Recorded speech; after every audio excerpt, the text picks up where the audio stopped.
There's a saying, the uncommitted life isn't worth living. I want you to ask yourself, what are you committed to? If you can't think of it offhand, think about how you spend your time. Because how you spend your time shows your commitment. You use your commitment to control your destiny. I'll explain further in about 5.5 seconds.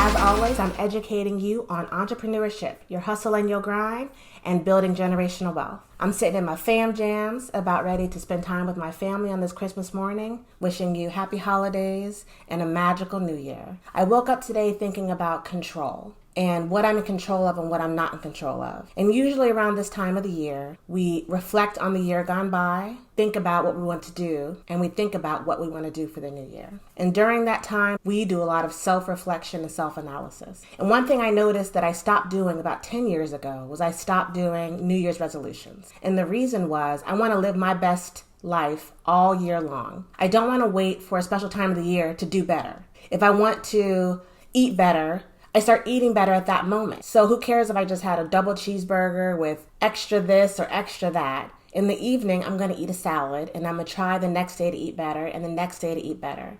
If I want to start working out more, I'm not going to, and it's a Tuesday, I'm not going to wait till Sunday to start my workout routine.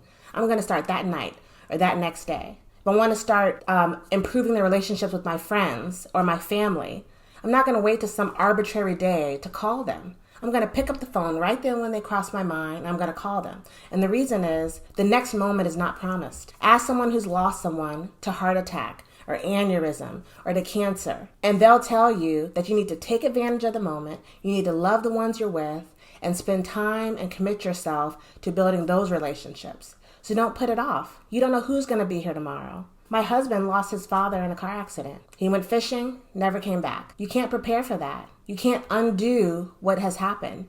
You can't wish you would have called someone. You can't shoulda, coulda, woulda. I am not afraid, ashamed, or fearful of becoming the best me I can be. And I hope you aren't either. The best you is independent of anything else. It's independent of your ability to be a parent. It's independent of your desire to have children. It's independent of your position. It's independent of your job. It's independent of your salary. All of those things do not define you, whether you think they do or not. If you are seeking outside validation from anyone or anything, you are doomed to live a miserable life. You are in control. You are the most perfect you can be at this moment. You need to upgrade your thoughts, upgrade your beliefs, and upgrade the control in your life. In this video, we're going to hit 7 things that you are in full control of and how they will elevate your life and help you reach exponential greatness. The first is your thoughts and your beliefs. How you see the world is how you live. What you focus on is what you see. And most of us have tunnel vision. We can only see the things right in that tunnel, and it's hard to see the things in the periphery. So whatever you're focused on is the only thing you're seeing. So if you're focusing on the positive, you're going to see the positive. If you're focusing on the negative, you're going to see the negative. Have you ever had the thought of, you think about a yellow car, then all of a sudden when you're on the highway, you start noticing all these yellow cars that you never noticed before? That's because you put that thought in your head, and now you're seeing the thing that you're thinking about. Abundance is the same way. If you start thinking about how I'm going to start a business, how I'm going to grow as a person, how I'm going to get into shape, how I'm going to earn more money, how I'm going to increase my side hustles, things will start moving around in your life to give you those things. You'll start meeting people that are business owners. You'll start meeting mentors that can help guide you along your way. You're going to start running into opportunities to gain more cash or more resources. If you start thinking about how you want to increase your education, you're going to start seeing ads on Google about this university or this program. A lot of that is SEO and the Google algorithm reading your mind or hearing you talk on your phone or hearing you talk to your friend. But a lot of that is the universe also putting those things in your path. Always think about, when you phrase a sentence, always think about the abundant side of it and not the lack. Like, I can't, I don't, I won't, I don't have, I can't have, well, I don't know. Those are all statements of lack. You need to come from a statement of abundance. I can, I will, I do, I am. Those are all abundant statements, and they have power. You control your power by the words you use. A lot of people live in envy and jealousy. They look at pop stars or celebrities or athletes and they're envious of them or jealous of them instead of admiring them. And I always use the example, and I'm not knocking anyone's physical ability or their athletic ability, but I look at someone like, the best tennis player in the world, Serena Williams. And she has an amazing amount of talent. And most of us think we could never be talented. Maybe not as talented as her, right? But talented. But think about it. Think about how you live your life. Think about how long you work at your job. If you could work 8 to 12 hours a day at just one thing, don't you think you'd get really good at it? Imagine a pianist, if you have the skill to play the piano. But if you could practice at that piano 8 to 12 hours every single day, you'd probably be pretty darn good. So you don't have to envy that pianist and think about how beautiful they can play and wish you could do that. If you want to dedicate the time, the 10,000 hours it's going to take to become good at that thing, then do it. Otherwise, admire their talent and know that if you wanted to be just as talented, you could, because you are in control of that thing. You're probably pretty good at your job. You probably do it well. You probably win awards. You probably get complimented. You probably get people thanking you for all of the great things you're doing at your job. That's your Serena Williams. That is your pianist. You're doing that thing really well. And if you don't like doing that thing anymore, change it. The second thing we have full control of is how we treat our bodies. How often we move, how often we exercise, what we eat, the kinds of foods we eat, how often we eat, the language we use when we're talking to someone, the language we use when we're talking to ourselves, our environment. All of that we're in control of. If you want to be better and be healthier, do something different. If you want to eat better, reprioritize what you're eating.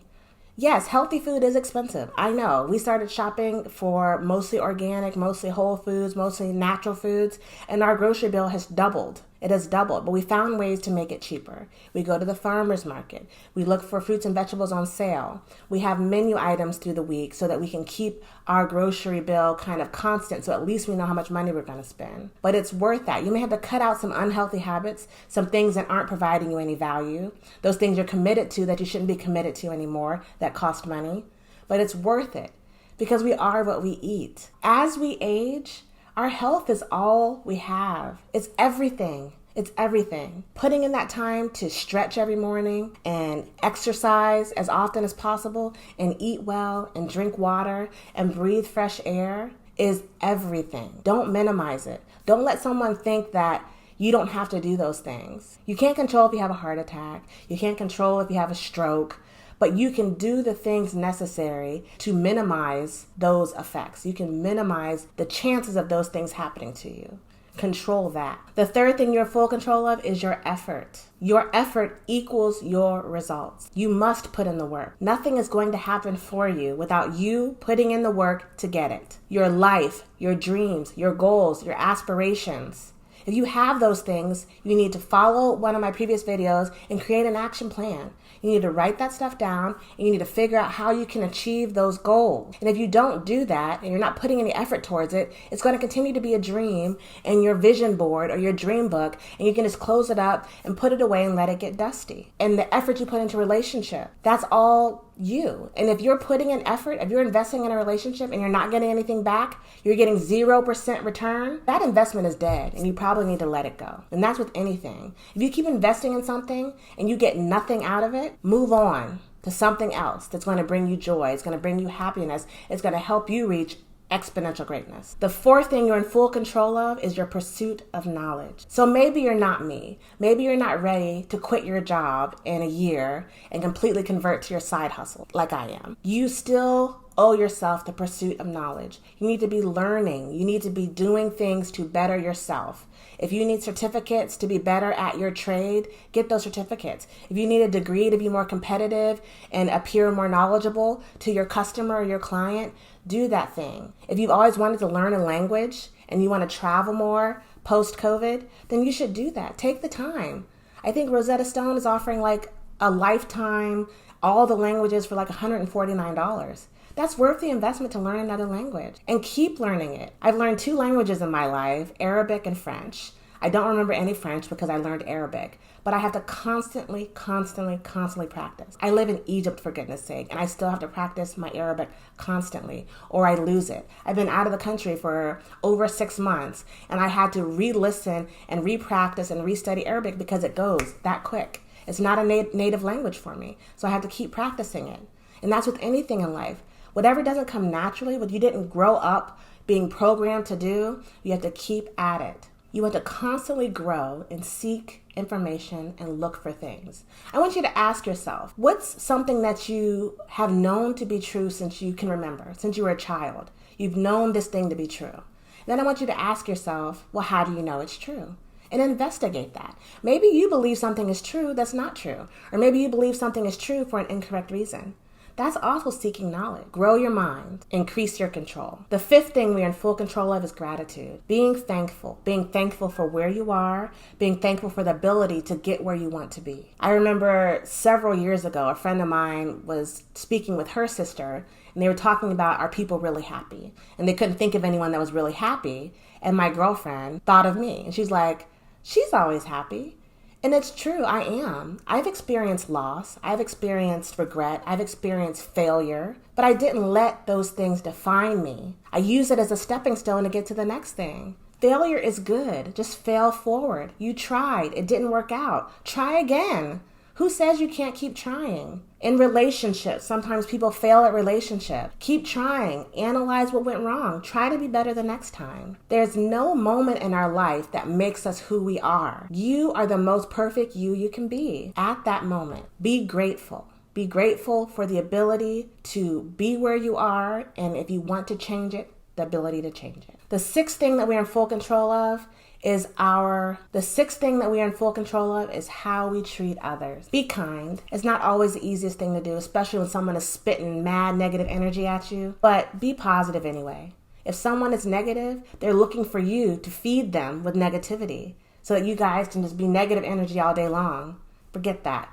Give them positive energy and then get away from them. It's not your job to change the world. It's not your job to fix anyone. If that barista is having a bad day and he didn't want to come to work today, don't let him ruin your day. Every time I give someone the negative energy they give me, I regret it. It turns my spirit, it takes me off balance, and it makes me regretful. Don't do it. Just be positive. If you have nothing nice to say, don't say anything at all. I use that one a lot. My mom taught me that one. The seventh thing that we have full control of is who we surround ourselves with. Are the people you spend most of your time with encouraging you, helping you grow? Can you bounce ideas off them? Can you trust them? Are they helping you be a better person? Are you able to dream big with them? Are you bouncing ideas about businesses off of them? Are you guys talking about the next investment, the next thing that's going to make you money, the next thing that's going to help you live in financial freedom? The best way to grow your business, the best way to leave your current job. And if you're not around people that are strategizing and synergizing these kind of thoughts, and that's what you want to be doing deep down inside, that's who you are, you need to change your surroundings. If you're at work and everybody's a dud, then work on your work, work on yourself, and when you get home, spend time with those that love you and are going to help you be a better person. If you're always talking to someone in your private time and they're negative, or your personal time and they're negative, stop. That's not helping you be the best person that you can be. Birds of a feather flock together. You're judged by the company you keep. Those are both phrases my mom used all the time growing up. And I finally understood it as I became a young adult. You really are. You're judged by the company you keep, and birds of a feather flock together. If you're not riffraff, stop hanging around riffraff. If you're not a loser, stop hanging around losers. If you're not lazy and unmotivated, then stop hanging around people that are. They're not going to get you to where you want to go. The purpose of this video is to encourage you and let you know that you have more control than you think you do. And it's important for you to invest in yourself. As we approach this new year, I want you to find a new you. Not like there's something wrong with the old you, but the new and improved you. The you that knows that you can make anything happen. You can reach your goals. You can invest in yourself. And you can change or not change something in your life, but it's because you want to, not because it's some outward force keeping you from doing it. I want you to empower yourself. I want you to reach your exponential greatness. I want you to invest in yourself 1% every single day, and at the end of the year, have unbelievable return on investment. You are that important. You are worth it. You can do anything you put your mind to. You are in control of your life. You are the master of your fate. You are the captain of your soul. And don't let anyone tell you any different. Hope I've encouraged you this Christmas morning. Happy holidays. I'm in my fam jams, about to hang with my family for the rest of the day. And I hope you do the same. This is the Real Teddy Talks, signing off. Listen.